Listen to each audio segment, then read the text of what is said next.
Esperos. Un momento de compartir, aprender y disfrutar.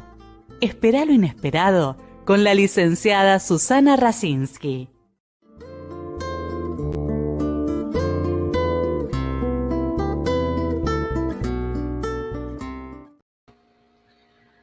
Muy buenas noches. Hoy tenemos un programa que para mí es muy importante, como todos los programas, pero hoy tenemos dos invitadas que son especialistas en el tema de la voz. Y ya hubo varias consultas que a raíz de otro programa que estuvieron, hubo mucha repercusión. ¿Qué nos pasa a nosotros con la voz? ¿Qué es lo que decimos cuando nos quedamos sin voz? Cuando tenemos una tartamudez, cuando tenemos problemas en la pronunciación, en un momento donde se callan las voces por miedo. Entonces tenemos hoy dos especialistas, que es la doctora María Vitti, otorrinolaringóloga, la licenciada Alicia Lagarrigue. Bienvenidas y vamos a la presentación de la producción.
Bueno, bienvenida María y bienvenida Alicia. Gracias por la invitación. Hola, porque hacen un trabajo excelente que ahora, bueno, vamos a mostrar un poco a la audiencia. Ustedes saben que es un programa que lo ven de otros países, de España, el Fórum, de Italia, ¿no es cierto?, de Perú, de México, de Israel. Y bueno, creo que es muy importante porque no en todos los países se hace lo que ustedes hacen. Así que, bienvenida. ¿Por qué eligieron este tema? Además de que yo se lo había pedido a Alicia, pero bueno, porque, ¿qué les parece, a ver, Alicia, el tema de la voz? La voz, como suele decirse, el año pasado me encontré con un libro que realmente me conmovió y que si lo quieren lo pueden conseguir. Se llama Antropología de la Voz, el estallido de la voz hacia una antropología de la voz, de David Le Breton. Y realmente me abrió la cabeza en otro nivel, ¿no? En lo que es lo filosófico, lo sociológico, lo social, porque nosotros nos hemos dedicado mucho desde el punto de vista médico y desde el punto de vista psicoanalítico. Pero este libro me dio la verdadera perspectiva de por qué se sufre tanto cuando la voz se pierde, ¿no? O se enferma. Hay una definición que me gustaría leerles, como ustedes saben que a mí me gusta siempre buscar frases de gente que lo dice mejor que yo. Italo Calvino se había propuesto escribir sobre los 5 sentidos. Logró escribir sobre 3, por suerte escribió sobre la voz. En un cuento corto, y dice, en una parte de ese cuento sobre la voz, dice, esa voz seguramente proviene de una persona única, irreemplazable, como cualquier persona, pero una voz no es una persona, es algo que queda suspendido en el aire, desprendido de la solidez de las cosas. La voz también es única, irreemplazable, pero tal vez de un modo diferente a la persona. O puede que no se parezcan la voz y la persona, o bien que se asemejen de una manera secreta, que no se percibe a primera vista. La voz podría ser el equivalente de aquello que la persona tiene más escondido y verdadero. A mí me pareció muy interesante comprender el alcance que tiene la voz. La voz es identidad. De hecho, se considera hay un tango que dice el anciano, tanto he cambiado que el anciano por la voz tan solo me reconoció. Hay muchas, uno sabe, escucha una voz y dice es tal persona, es tal otra, ¿no? Es decir, una canción, los reconoce, o sea, la voz es identidad. En este libro... Te meto sí, un bocadillo. Dale. Cuando alguien está difónico, no se le reconoce la voz. O sea, los difónicos son muy parecidas a las voces difónicas. Ya perdés tu identidad, ¿no? Con la difonía. Muy bien, eso es lo que de alguna forma nosotros pertenecemos en el país y en el mundo. Se hace la campaña del Día Mundial de la Voz el 16 de abril, tomen nota, todos los 16 de abril de todos los años en el mundo se realiza la campaña Mundial de la Voz, que es una campaña que es gratuita, que se realiza en distintos lugares del mundo con mayor o con menor adhesión, pero en nuestro país se realiza. Quien organiza la campaña es la Sociedad Argentina de la Voz, y nosotros pertenecemos a la campaña. María fue la presidente del Día Mundial de la Voz durante muchísimos años, también fue presidente de la Sociedad Argentina de la Voz, y de la cual yo también fui vicepresidente, y en la cual tratamos de transmitir el cuidado de un tesoro tan importante como es la voz. La voz es identidad, y como dijo María, cuando se pierde o se modifica algo de la voz, la gente no nos reconoce. Este es una de las razones por las cuales vos decís, Susana, ¿por qué se pierde la voz? A veces porque no se puede con la identidad que uno tiene decir algo. Entonces yo digo que la mejor manera de estar seguros de que el otro no va a entender lo que sentimos que está prohibido decir es con la difonía. Con la difonía te asegurás que no te entienden. Vos hablás pero no te entienden, decís lo que querés decir pero no te entienden, y entonces decís pero no decís. Es una manera de camuflar la identidad de uno para decir lo que uno quiere decir, pero siente que está prohibido. Freud tiene 2 o 3 trabajos hechos con 2 o 3, con Breuer, en investigaciones cuando hacían la hipnosis de personas, donde se investigó la razón por la cual estaban difónicos, tartamudos, o no podían hablar, o habían perdido el habla, y todas están relacionadas con situaciones afectivas traumáticas, imposibles de pasar a la conciencia, sí, difíciles de resolver. Este es en el plano mío, en el psicoanalítico. María, vos podrás hablar sobre el plano médico, que me parece que ella lo dice muy bonito y lo dice muy bien. Pero además, la escuela francesa también ha hablado de la mirada y la voz, y me hicieron acordar de un libro de hace muchísimos años, que es El Grito Primal, que es excelente, porque de alguna manera toma un aspecto que a lo mejor, María, vos lo podés explicar mejor, que tiene que ver con algo que para mí es fundamental y que muchos colegas por ahí desconocen, que tiene que ver con la respiración.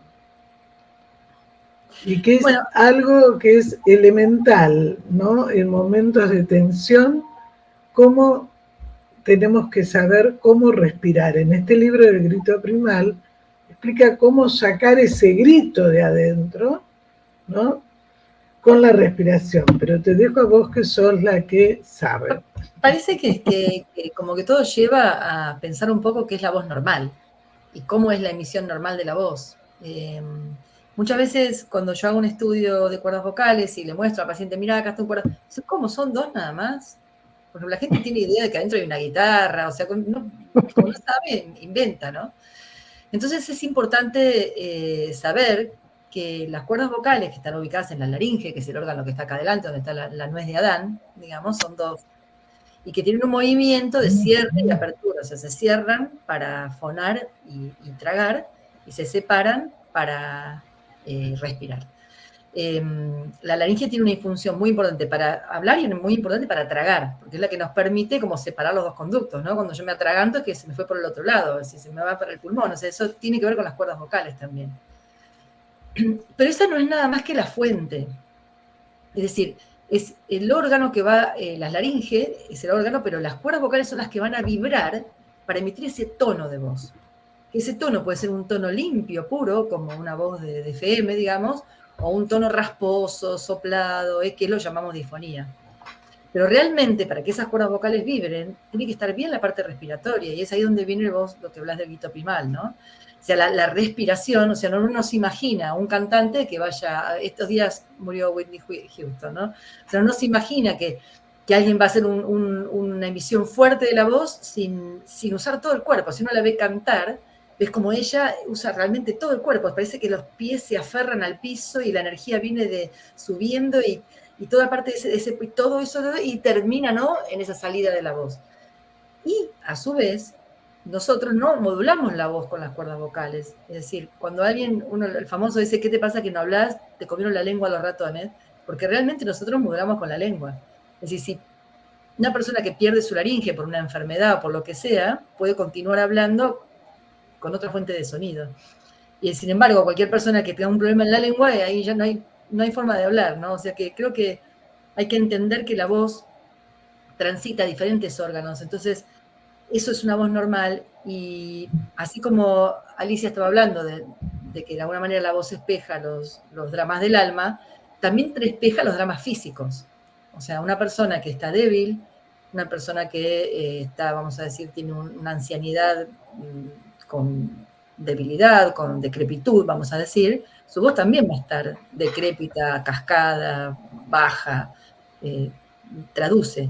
Una persona que está en un estado de enfermedad X, ¿no es cierto?, una gripe o un estado de debilidad por lo que sea, también su voz expresa inmediatamente ese estado de vitalidad, ¿no es cierto? O sea que nuestra voz expresa nuestra vitalidad. La expresa a través del tono y también de la expresión, ¿no? Porque el ritmo, o sea, la voz tiene una musicalidad, que eso es muy interesante. O sea, yo soy cantante y realmente es el mismo órgano que usamos para hablar y para cantar, pero uno al otro, estas dos funciones de hablar y cantar se complementan, es decir, la voz hablada le presta articulación a la voz cantada, que eso lo vemos bien en una canción, las canciones nuestras argentinas, como por ejemplo el tango, ¿no?, que no se concibe sin articulación. O sea que yo recuerdo hace unos años, yo fui a ver a Ute Lemper, la cantante alemana, que tiene una voz espectacular, y se puso a cantar tango y uno miraba y decía, pero ¿qué estás haciendo? O sea, es como lo que lo cantaba las vocales, ¿no? Y el tango es de las consonantes, ¿no? Es una muerde la palabra, ¿no es cierto? Y a su vez, la voz cantada nos presta musicalidad a la voz hablada, así que es muy importante la melodía de la voz, que eso también nos habla de cómo está esa persona, o sea, una voz monótona. ¿Qué sería, perdón María, a ver si podés explicarlo un poco más? ¿Qué diferencia habría entre la voz cantada y la voz hablada y la melodía que vos decís? Claro, porque en general uno para la voz hablada habla lo que se llama el registro modal. Es el registro del medio que llaman de pecho, ¿no? O sea, es la voz que sale normalmente. En vez de la voz cantada, uno usa mucho más octavas, o sea, más octavas, por lo menos 2, 3 octavas uno usa para cantar, o sea, que va hacia arriba y hacia abajo en la escala de un piano. Pero sin embargo, la voz hablada dentro de las octavas, octava y media, que por ahí uno puede manejar, tiene una melodía. O sea, uno no habla todo el tiempo como si fuese una voz eléctrica, mecánica, que está hablando en el mismo tono. Sería una cosa entre aburrida y espantosa, y además cansa muchísimo más las cuerdas vocales. O sea, es muy importante entrenar la melodía de la voz para tener una voz saludable. Por eso justamente en los cuidados de la voz, ¿no?, lo que vos estás diciendo, cómo cuidar, tanto para cantar como para hablar. Hay ciertos cuidados que son elementales. Bueno, entonces, uno es el escucharse. Porque uno cuando se escucha puede crear ese feedback que hace falta para que la emisión de la voz sea saludable, ¿no? Si yo, por ejemplo, hablo una voz muy fuerte o piso a los otros cuando están hablando, o no le hago pausas, o hablo mucho por teléfono, o hablo enojado. Es posible que la voz se canse y haya una fatiga vocal, ¿no? Y después, el estado de salud integral. Entonces, la primera cosa que salta así, el primer pop-up, es el agua, ¿no? El agua. Es decir, estado bueno de hidratación del cuerpo para que esas cuerdas vocales puedan vibrar. La vibración de las cuerdas vocales es parecida a la de los labios cuando yo hago, ¿no? Yo tengo los labios secos, no lo voy a poder hacer. Entonces, esto pasa con las cuerdas vocales. Necesitan una hidratación. Y por eso a la mañana uno suele tener la voz más grave o un poco difónica, porque realmente están más secas de la deshidratación de toda la noche. Entonces, cuando vamos a algún lugar en que sabemos que vamos a hablar o tenemos que dar una charla, es importante 1 hora antes hidratarse, o sea, tomar agua para que en el momento de hablar las cuerdas vocales puedan vibrar bien. Y se dice mucho de eso, que 2 litros, que 2 litros y medio. Se dice para que la gente entienda que tiene que tomar bastante, pero eso depende bastante de lo que uno coma también. Si yo me como una fruta, me estoy tomando un montón de agua. Si yo como pasta, por ejemplo, la pasta tiene un montón de líquido. Porque yo la pongo seca en el agua y la saco húmeda. Entonces, todo eso cuando yo lo como también me estoy hidratando. Pero digamos, calcular que uno durante el día debe ir tomando agua para no llegar a sed. Cuando yo tengo sed es que ya se dispara una alarma de deshidratación. Y hay bebidas, por ejemplo, que no hidratan. Por ejemplo, el mate no hidrata a las cuerdas vocales. Nos hace ir al baño, pero no nos hidrata las cuerdas vocales. Porque tiene todo lo que seca, todo lo que estimula, no hidrata. Por ejemplo, las bebidas cola no hidratan, el café no hidrata, el té negro no hidrata, el mate no hidrata. Entonces yo tengo que tomar agua además. Es decir, por ejemplo, me tomo un cafecito y el vaso grande de agua. Me tomo mate e intercalo con agua. Tomo alcohol, intercalo con agua. El alcohol también deshidrata. Entonces, todas estas cosas son formas de mantenernos hidratados. También ahora, para esta época del año, que empiezan las calefacciones deshidratan un montón. Entonces, uno puede colocar un humidificador. El humidificador es un aparatito chiquitito que larga toda la noche un pequeño vapor. Y eso es muy bueno para amanecer mejor, amanecer más hidratado. Y, bueno, ni hablar si estamos con un cuadro de respiratorio, de tos o resfrío. Es un aparatito maravilloso para contrarrestar. Y si no tenemos, podemos poner también un recipiente grande con agua cerca de la fuente de calor y un lugar donde no la vamos a pisar a la mañana.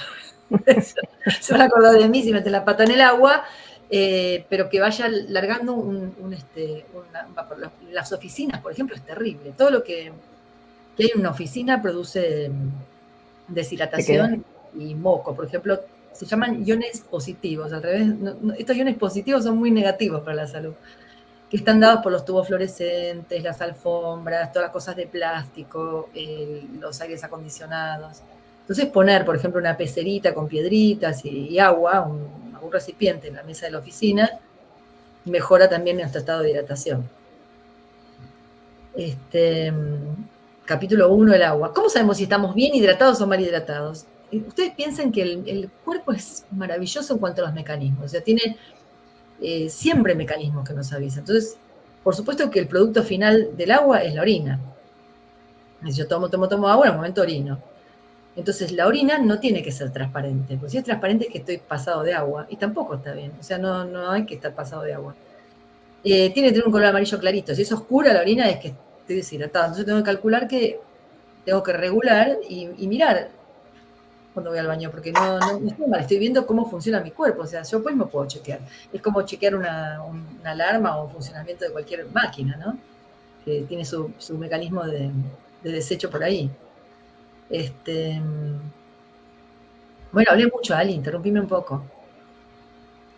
Bueno, sí, lo que pasa es que es tan interesante todo lo que vos decís y hay tanta carencia de información que uno se queda seducido por esta curiosidad que uno tiene de cómo cuidar y estas tips que vos das, que por eso yo siempre digo que lo decís tan bonito, estas cosas que vos decís de manera natural que implican un conocimiento y un convencimiento muy profundo, ¿no? Es decir, poder decir consejos que no suenen órdenes, sino que sean tomados como aprendizaje, como sabiduría, es muy importante.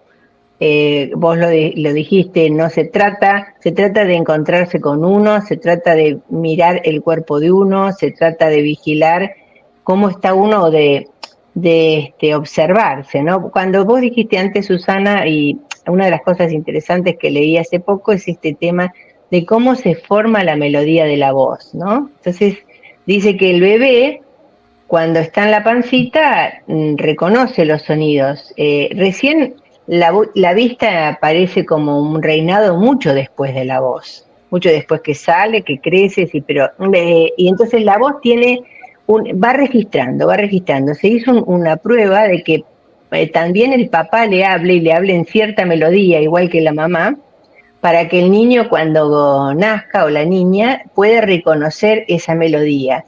Y está visto que cuando el niño tiene incorporada esa melodía, aunque esté ansioso, lo que fuere, uno lo abraza, le habla o le canta y entra en serenidad. O sea que hay una conexión directa desde la emoción, desde ese miedo que tiene o ese desconcierto o esa persecución que puede tener el bebé, con que la voz produce una garantía, una confianza, una sensación de que estás protegido. Y entonces dice que el bebé va alternando en sus registros, que los laleos, todos los fonemas que el bebé hace, los gritos inclusive, son ensayos que emite. Hay un concepto muy lindo que a mí me gusta mucho, que es que el bebé cuando grita o cuando llora, sale de su cuerpo, se extiende, llega más lejos y hace que los demás vengan a él. Esta es una de las razones tan fundamentales que generan la relación o el lazo social. Por eso cuando se pierde la voz, se pierde ese lazo social. Solo queda circunscripto al cuerpo de uno y uno no puede ir más lejos, no puede extenderse, no puede hablar por teléfono, no puede llegar a otros lugares. Y la pérdida de ese lazo social es una de las dolores más grandes que hay, porque la persona se queda sin poder comunicarse o sin poder ir más allá de su cuerpo, ¿no? Porque cuando uno habla por teléfono, o ahora, ustedes me están escuchando, y yo estoy en otro lugar, pero mi voz llega a ustedes, no necesito estar ahí. Entonces todo esto que también... La emoción con que se transmite, porque recién María hablaba de la cantante, ¿no? Con respecto al tango y demás. Cómo a veces hay cantantes que te llegan y otros que no te llegan, como en música. Porque el tema no es tanto la perfección como se hace, sino también la parte que va a desarrollar Alicia, con qué emoción. Porque, por ejemplo, cuando un bebé, el papá le habla o la mamá o los que lo crían, eso va quedando como huellas, como impresiones, como marcas. Entonces después... No solo van quedando, Susana, son los que forman la base de nuestra melodía. Vamos entretejiendo entre una voz y otra y vamos probando hasta que decimos, esta es la mía. Esto es lo interesante, ¿no? Porque a veces una voz calma y otra voz tensiona. O sea, cuando yo decía, bueno, en otro programa, ¿no? Una paciente que decía a la hora de la comida era todo tensión, no podíamos decir nada. Ya aparecía el grito de mi papá, la tensión, ¿no? Bueno, entonces, ¿cómo afecta eso? Digamos, ¿qué está puesto en la voz? Por eso bueno, si yo no puedo decir lo que siento, no puedo expresar lo que pienso, tengo que someterme a la voluntad del otro, empiezo no siempre esto puede generar distintas sintomatologías, pero cuando yo lo pongo en la voz, porque yo siento que está comprometido el decir, ¿no? Otras veces puede estar comprometido el hacer, otras veces hay otros no siempre se deriva en un trastorno de la voz. Cuando se deriva en un trastorno de la voz, nosotros decimos que es un conflicto en el decir. La persona no puede decir lo que siente o lo que piensa. Generalmente tiene que ver con la ira, con la rabia, con la impotencia, con el sufrimiento muy, muy profundo y con el temor a que si yo hablo voy a producir un daño o en el vínculo o en la situación, porque vos podés decir, en las familias, si vos hablás, podés generar en el almuerzo un disgusto para todos, entonces preferís callarte, pero eso que te callás te queda así, María. No, lo que decía es que me acordaba de la tos también, ¿no? Como esos síntomas, el carraspeo, la tos, esos tics. Parece que larga la laringe a veces también para expresarse, ¿no? ¿Te acuerdas ese chiquito que vimos en el Día Mundial de la Voz que consultaba por tos? Y era como, les traigo el niño porque molesta con la tos. Era la que... Claro. ¡Wow! Y que en un momento... Claro, es la forma que encontró de decir sin decir. Sí. Es la forma que encontró de decir sin decir. Claro, en un momento el padre sale la tartamudez, ¿no? Le suena el teléfono, el padre sale del consultorio y el nene la mira a Alicia y le dice, siempre es así. Sí. ¿Quién molestaba? Exactamente. Sí.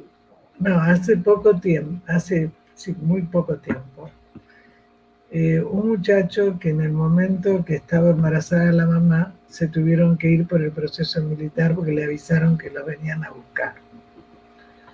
Esta persona tiene 35 años y a raíz de una situación actual hace un cáncer en las cuerdas vocales. O sea, se le había explicado, la mamá le explicó, por supuesto, cuáles eran las condiciones porque tuvo que salir embarazada, no podían hablar, no podía nada, ¿no? Entonces, bueno, por supuesto que está en terapia, ¿no? Pero de alguna manera, como a veces una situación muy traumática, ¿no? Lo que queda callado, Alicia lo sabe muy bien, lo que queda congelado, en algún momento clivado aparece, ¿no? Y lo que vos decías molesta la voz cuando un chico tartamudea, un chico o un adulto, ¿no? O sea, ¿qué significa también hablar frente a los demás? A veces hay gente que habla como si estuviera solo, no le interesa que el otro lo escuche. Bueno, vos decís algo muy importante que es, en general nosotros no nos damos cuenta y ustedes me están escuchando y no están reparando en mi voz, están reparando en lo que yo digo, porque mi voz no les transmite a ustedes algo distinto a lo que voy a decir.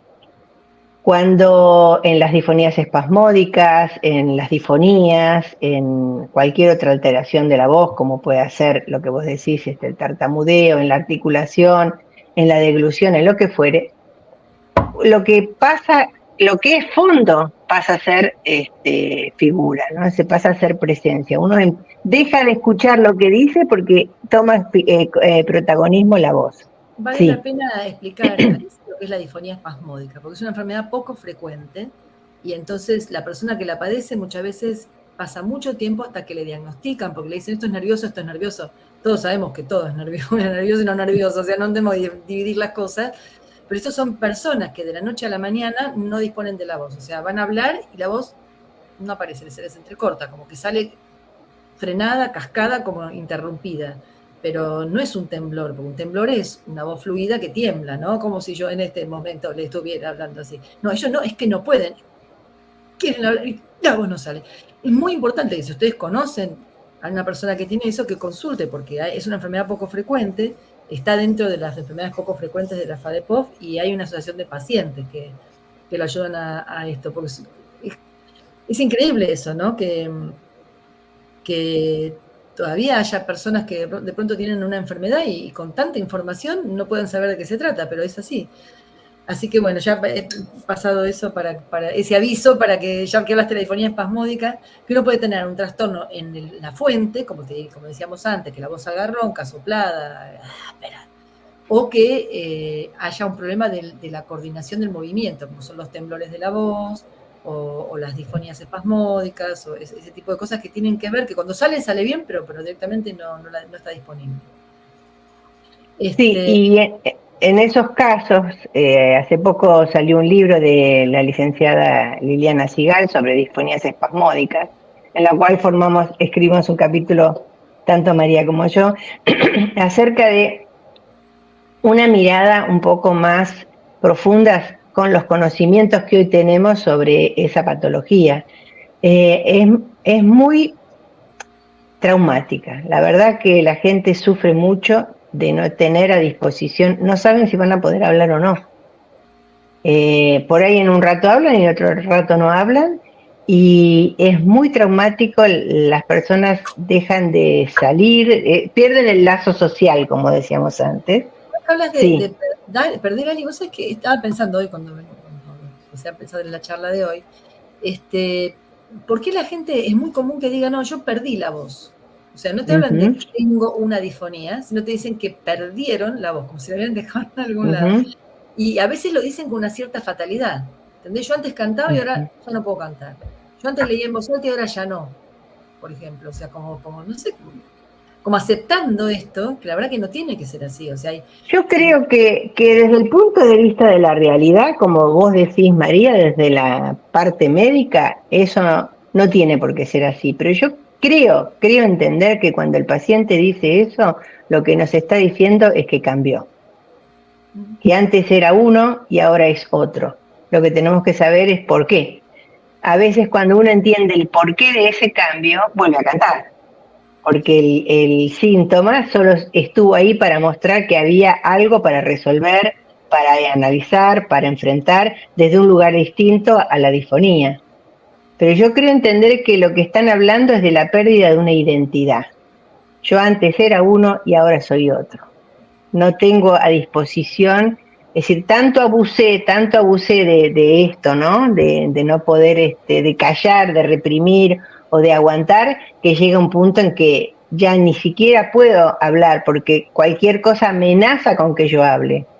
Aparte, te estoy escuchando y digo, sí, y hay como una conformidad con el síntoma, ¿entendés? O sea, como que ese síntoma viene a hablar, como de hablar por él, o no sé, yo no lo veo, pero esta resignación es lo que fastidia. Claro, pero ¿sabés qué pasa, María? Que Alicia supongo que lo va a compartir.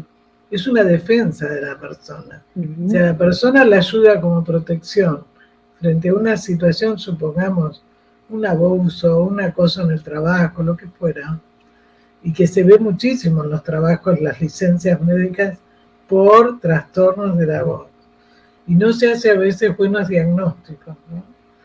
Lo que vos decías. Entonces, de repente, la persona no puede.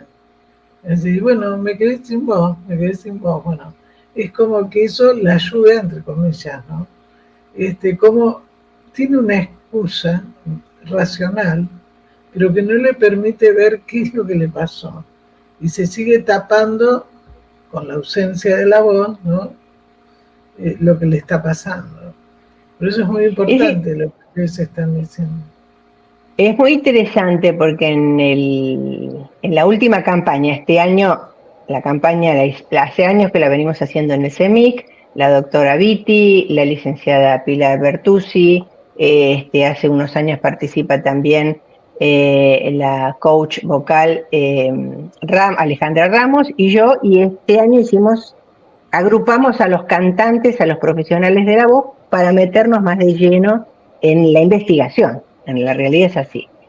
Y fortuitamente dijimos, bueno, ¿qué le probamos más? ¿Le probamos menos? Este año volvimos a la presencialidad, así que estábamos las 4 mirando al paciente, mientras María le hacía la fibro, o mientras Pili le hacía el estudio sonoro, y yo escuchaba, como hago siempre, escucho. Entonces, en un momento determinado dice, bueno, probale algo más, dice María, como diciendo, tengamos algún registro más, le dice a Pili, y Pili entonces le dice, cantame una canción. Primero, algunos le dijo, canta el cumpleaños feliz, y lo cantaron.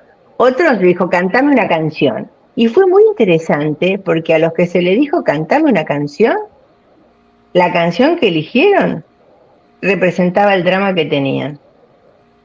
fue muy conmovedor, tanto para la gente que la eligió, que se quedó impactada, como para mí, porque yo la había escuchado y me llamó la atención tales y cuales cosas, y yo dije, vos elegiste esta canción. Hay una persona a la que se le dijo que cante el cumpleaños feliz, y ella cantó el payaso Plim Plim, que tiene la misma melodía, pero tiene otra letra.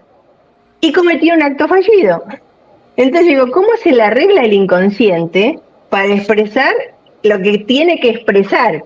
Porque esa persona, además de sentirse muy conmovida, después pidió ayuda y ahora le estamos buscando un terapeuta. O sea que la campaña tiene un alcance muy profundo en la vida de la gente, cuando la gente viene con una patología y está preocupada. Entonces también fue una linda experiencia. Dije, incorporemos, digo, no digamos una canción, pidamos un tema, pidamos una canción y veamos qué recogemos de esa canción que elige.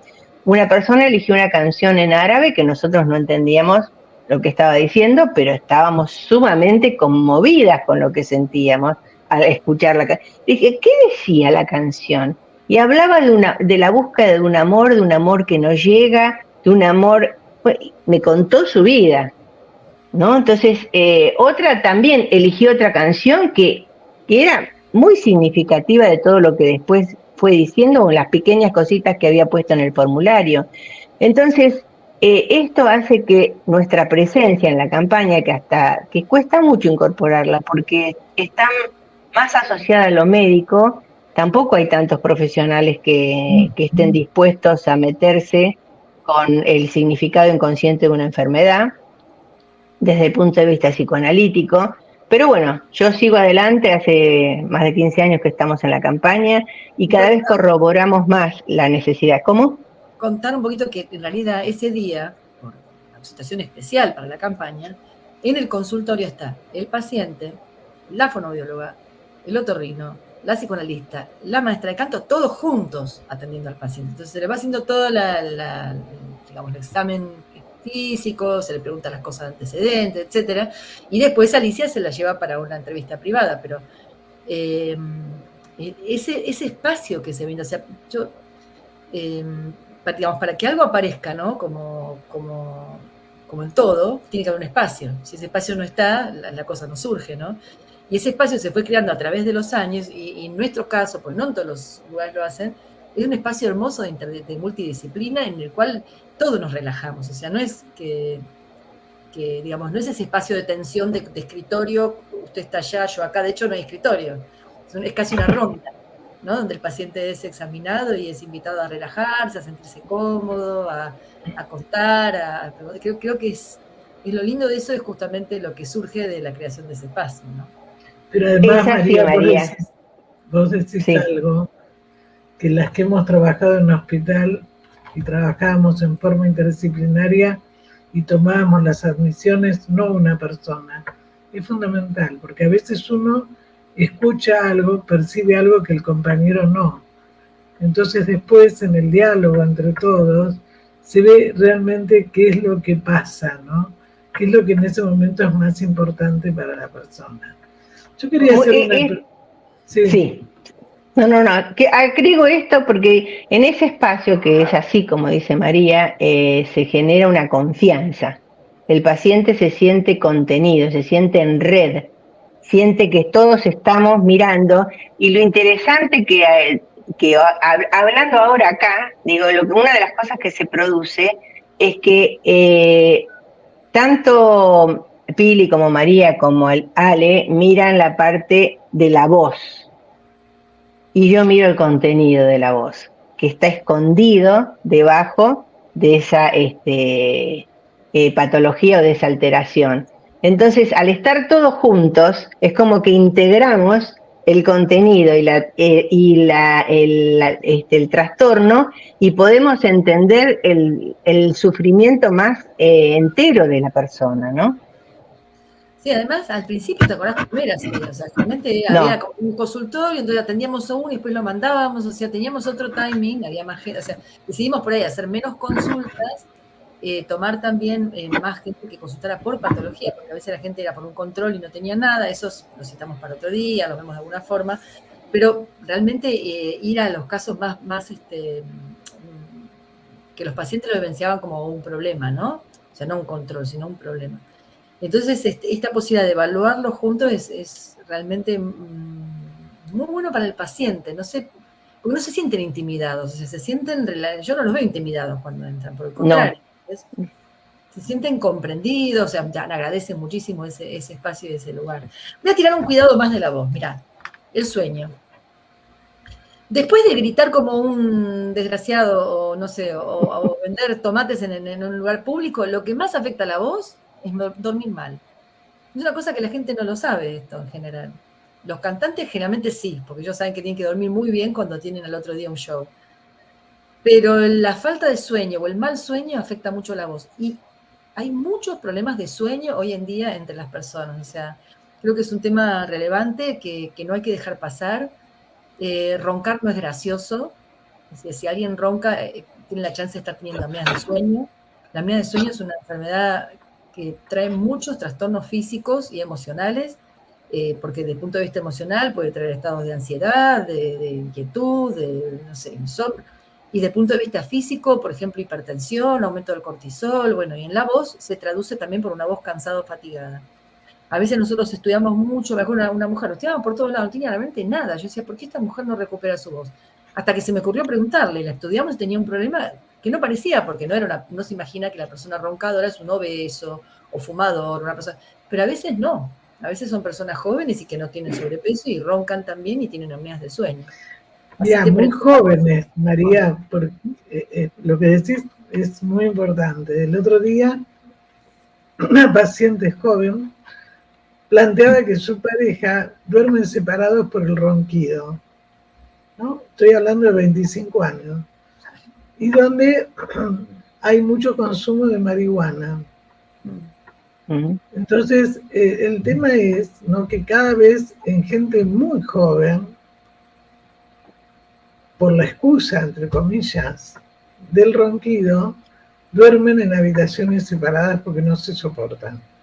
Pero lo toman, como vos decías, como parte, digamos, de que, bueno, ronco y aguantatela, ¿no? Sin ver también por qué, porque vos dijiste es un punto que Alicia lo puede tomar también, que tiene que ver con el dormir, con los trastornos de dormir que cada vez son más, ¿no? No solo las apneas, sino también, digamos, las pesadillas, los trastornos, la psicomotricidad en los sueños, ¿no? Es decir, un montón de situaciones que la persona no lo relaciona con que eso puede afectar la voz. Dormir son un montón de horas, ¿no es cierto? Entonces algunos creen que es como perder el tiempo, y es todo lo contrario. O sea, en el sueño se producen un montón de mecanismos de cuidado, reparación, es como que el cuerpo está a disposición de nuestro espíritu para que lo repare completamente. Es decir, nuestro yo, cuando estamos dormidos de alguna manera, entra como en un yo reparador, ¿no es cierto? Entonces es como que hay un montón de procesos físicos y psíquicos importantes que suceden en el sueño. O sea, no es algo que podemos decir, no, yo voy a dormir 5 horas porque no sé, voy a dormir 4. No es ridiculez, o sea, no es que ganamos tiempo, lo perdemos, porque después nos lo va a cobrar en otro momento, la parte física o la parte emocional, cualquiera de las dos cosas. O sea, el mal dormir es algo muy dañino y perjudicial que hay que empezar a tomar con mucho respeto y controlar. Esto que la gente hace, y salto al segundo cuidado, que sería la alimentación. Tiene que ver el sueño con la alimentación y tiene que ver la voz con la alimentación. Es decir, más allá de que hay alimentos que particularmente nos hacen gomosas las cuerdas vocales y que no conviene consumirlos cuando uno tiene que tener una charla o cuando va a dar una clase o si soy docente, como son todos los derivados de los lácteos, el chocolate, que espesan la saliva, los azúcares, espesan la saliva y hacen que uno tenga una voz pegajosa que nos obliga a carraspear y cascar la voz. O sea, realmente es preferible irse para el lado del agua o del agua con por ejemplo, limonada, como por el jengibre. Todas esas cosas ayudan y aclaran la voz. La manzana aclara un montón la voz porque tiene pectina, disuelve un poquito la saliva. Son cosas que nos ayudan a tener una voz más clara. Y con respecto al tema de la alimentación, es muy importante el horario. Otra cosa que hacemos mucho es desordenar al cuerpo. Si el cuerpo precisa del orden para funcionar. O sea, existe algo que se llama ritmo circadiano. Nosotros tenemos un ritmo a lo largo de todo el día hormonal de secreciones endócrinas y exócrinas que que es muy importante respetar. Si yo un día como a la 1, el otro día como a las 4 de la tarde, es imposible que yo tenga una digestión buena. Porque no es que mi cuerpo puede en 5 segundos preparar la mezcla para digerir. Es decir, la digestión va a ser pesada, lenta, etc. Es como si yo te invito a Alicia a comer a mi casa, vamos a hacer un asado, yo pongo el fuego y vos la carne. Y vos venís a las 4 de la tarde. Yo el fuego ya no está, tengo que empezar a hacer un fuego de nuevo.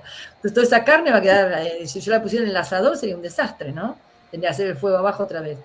Y esto es así, si yo trato de comer todos los días, entre las 12 y la 1 del mediodía, voy a tener una digestión mucho mejor que si hago cualquier cosa, como un día a una hora, un día a la otra. El cuerpo no funciona así. Y con la noche lo mismo. O sea, yo no puedo cenar 9:30, 10 de la noche, una comida con carne y después comerme un postre, porque esa comida, yo se lo firmo, no se digiere. Se queda una buena parte de esa comida en el estómago retenida toda la noche, y recién 5 de la mañana va a arrancar la digestión. Entonces, fíjense el trastorno que es para el cuerpo. Y además, que si la comida estuviese arriba de la mesa, estaría podrida a la mañana, ¿no? Estaría con feo olor. O sea, en el cuerpo se produce ese trastorno. O sea y eso no ayuda a dormir. ¿Cómo si yo tengo que dormir, o sea, que tengo que poner mi cuerpo en reposo y todo, me como una comida copiosa, tengo el estómago acá, y encima me como algo dulce, porque esa gente decía, no, a mí el cuerpo me lo pide. El cuerpo no te pide el dulce a la noche, ¿sí? Ya te lo digo hoy, no te lo pide. Te pide la costumbre. No, porque te vas a ir a dormir, o sea, el azúcar estimula. Yo estimulo con azúcar y me voy a ir a dormir, o sea, ridículo total, no voy a gastarla nunca ese azúcar, se me va a ir a los rollos y además mi cuerpo, mi mente va a estar muy estimulada porque le estoy dando azúcar justamente. O sea, eso... Todo para atrás. Y aparte produce reflujo, que es otra de las grandes cosas, el reflujo faringofaringeo, es decir, los vapores. A veces no lo siento yo que sube el ácido, pero hay vapores que suben justamente de esa digestión mala, que queman las cuerdas vocales, porque el ácido no está hecho para la garganta. Entonces son esas personas que se levantan en la mañana sin voz y con la boca seca y la garganta que les arde. Y eso es bien característico del reflujo. O sea, corrijamos esta costumbre muy argentina de cenar a cualquier hora, que no está en la mayoría de los países del mundo. Es decir, uno debería cenar 7:30, 8 de la noche, una comida sin carne y después no comer nada más. Si tengo mucha hambre a la noche es que comí mal durante el día. Mejora tu desayuno, mejora tu almuerzo, mejora tu merienda y que realmente la cena sea liviana. La gente viene como de trabajar 7:30 y tiene hambre y come queso y pan y después come la comida y después hace cualquier... Mucho les pasa con los gimnasios, pero yo a veces los que hacen deporte y eso, yo digo, bueno, pensá en merendar mejor y cuando volvés del gimnasio y ya o te tomás un batido, o te tomás una sopa caliente y ya está. Y entramos en lo que se llama también, que está muy de moda, que es la autofagia, que está muy bien esto de hacer el ayuno prolongado. Si yo ceno 8 de la noche, ya me puedo hacer un ayuno hasta el otro día, 8 o 10 de la mañana. En vez de yo ceno 10 de la noche, ya no estoy haciendo el ayuno, porque esa comida no se va a digerir. O sea, yo lo voy a estar digiriendo toda la noche o durante las 5 de la mañana, se va a cortar la digestión y voy a arrancar después. O sea, que es mentira. Yo como 10 de la noche no hago ningún ayuno. Me queda toda la comida ahí. Así que todo es importante para la voz. El tema de bien dormir, bien alimentarse. Y esto también es escuchar al cuerpo. Es decir, el cuerpo no viene con el manual de usuario. Ese es un gran problema, ¿entendés? La gente en general no lee los manuales de usuario tampoco.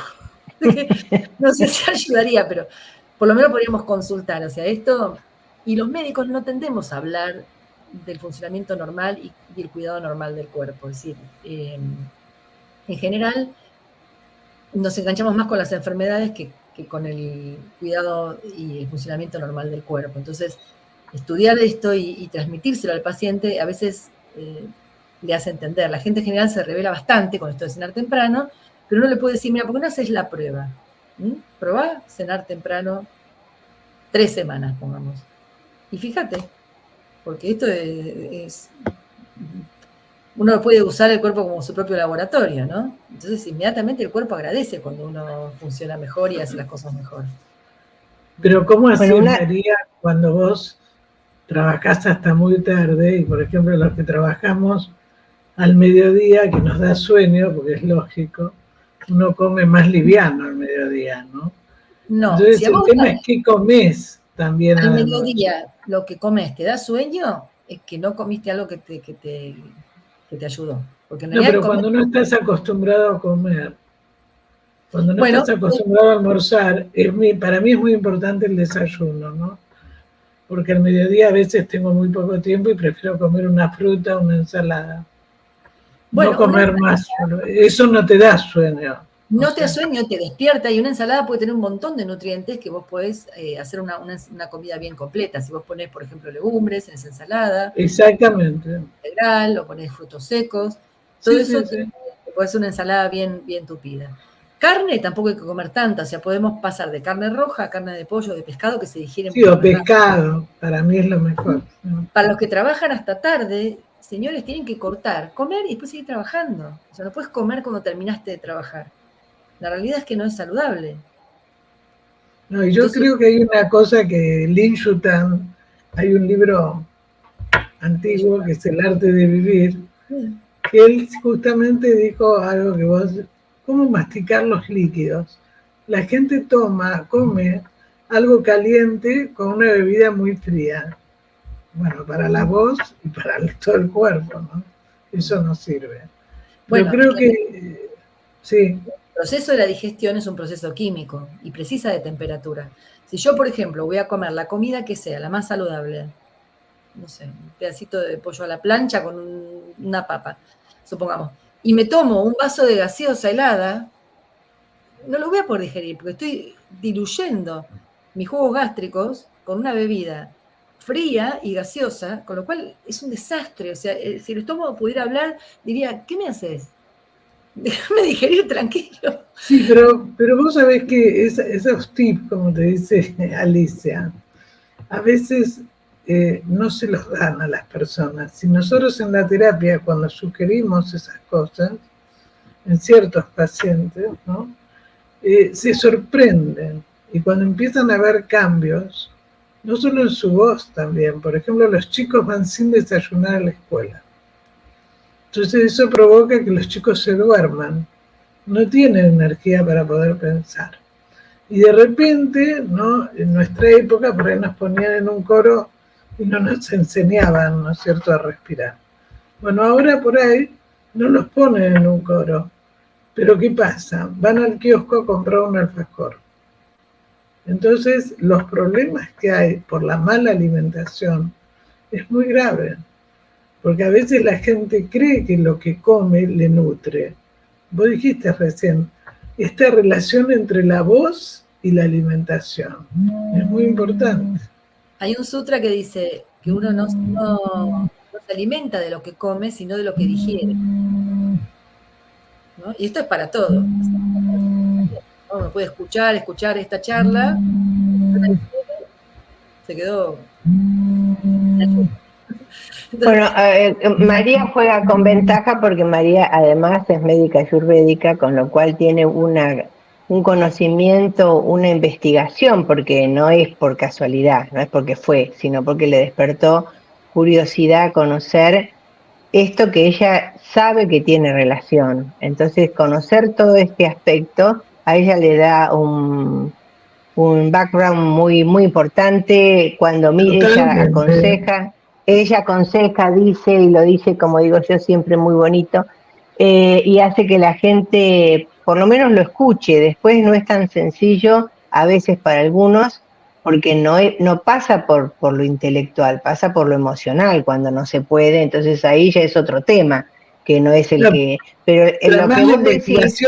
La investigación que ha hecho María, porque yo te digo, con una paciente con enfermedades cardiovasculares serias, genéticas, y lo que ha logrado la doctora Ayurveda, la terapia, todo junto, ¿eh? Sí, por eso digo, bueno, por eso ella decía, la mirada tiene que ser como es el ser humano, completa, compleja, tiene que haber intervención y observación desde distintos ángulos, pero siempre eso solo se logra cuando miramos a la persona. Cuando miramos el síntoma, perdemos dimensión, nos ocupamos de un pedacito, pero nos olvidamos de otros aspectos que son fundamentales. Lo emocional en los trastornos de la voz es imposible dejarlo afuera, porque la gente se angustia mucho no solamente está la identidad como persona, sino la identidad laboral, porque imagínate que un cantante, un locutor, un abogado pierda la voz, ¿no? Es decir, alguien donde un docente no solamente pierde su identidad como persona, sino su identidad laboral. Tiene que empezar de hecho, hay muchos ejemplos de situaciones de patologías de la voz, como fue un cáncer para Montserrat Caballé, que ella preguntó, si ustedes me operan, ¿me aseguran que la voz va a seguir igual? No, entonces no me voy a operar, voy a buscar medicinas alternativas, pero yo no quiero perder yo quiero seguir cantando, porque el tumor era en otro lugar, no era en la laringe. Muchos que estudian, que cantan flamenco, no quieren que se les modifique la voz porque la voz, o Rod Stewart, donde la modificación de la voz no es solamente un tema, y en esos casos es difícil porque uno pelea entre darle salud a la voz o permitirle que continúe con hábito, entonces trata de protegerlo, de darle la mejor posibilidad de hábitos para que los pueda llevar adelante, de lo contrario no lo hacen. Entonces, cuando vos... Sí. La definición de voz saludable, que es aquella voz que nos permite hacer lo que queremos hacer. Entonces, si yo, una persona con esa voz, que a mí no me gustarme auditivamente, porque me parece que ronca o que sea, esa persona logra hacer todo lo que necesite, no tiene fatiga y no tiene dolor, bueno, esa persona, hablamos de enfermedades benignas, ¿no?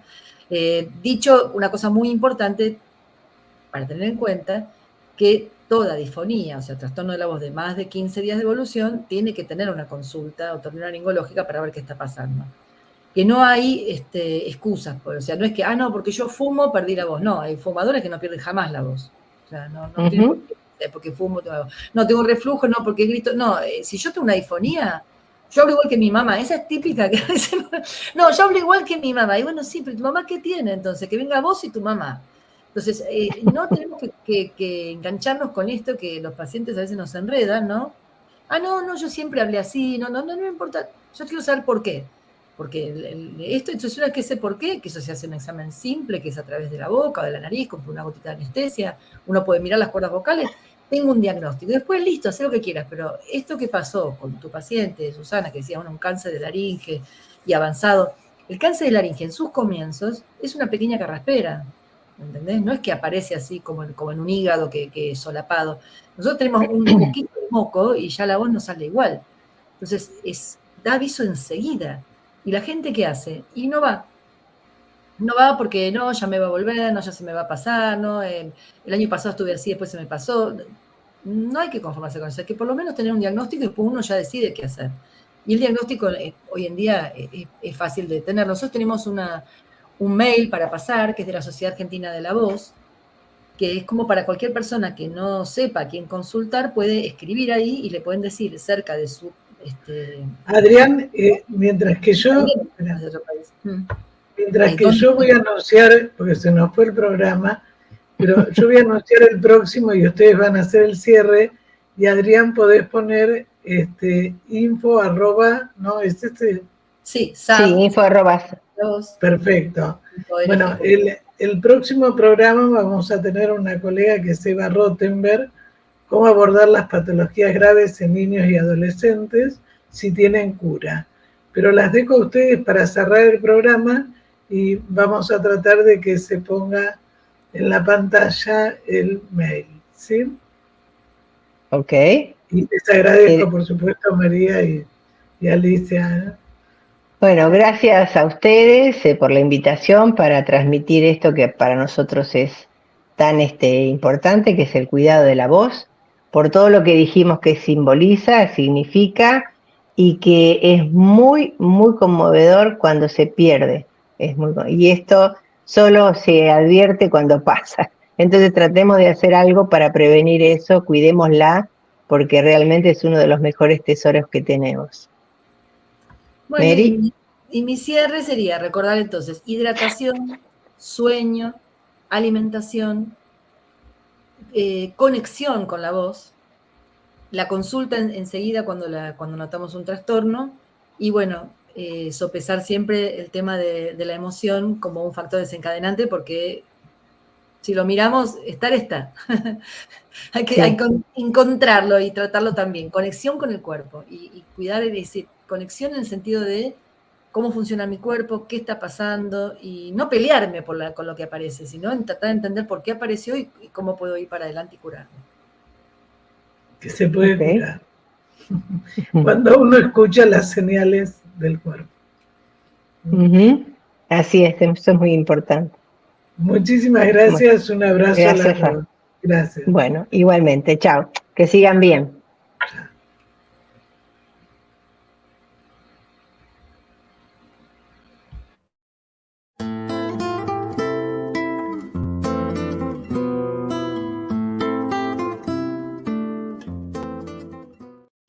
Sin peros. Un momento de compartir, aprender y disfrutar. Espera lo inesperado con la licenciada Susana Rasinski.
Sin peros. Un momento de compartir, aprender y disfrutar. Espera lo inesperado con la licenciada Susana Rasinski.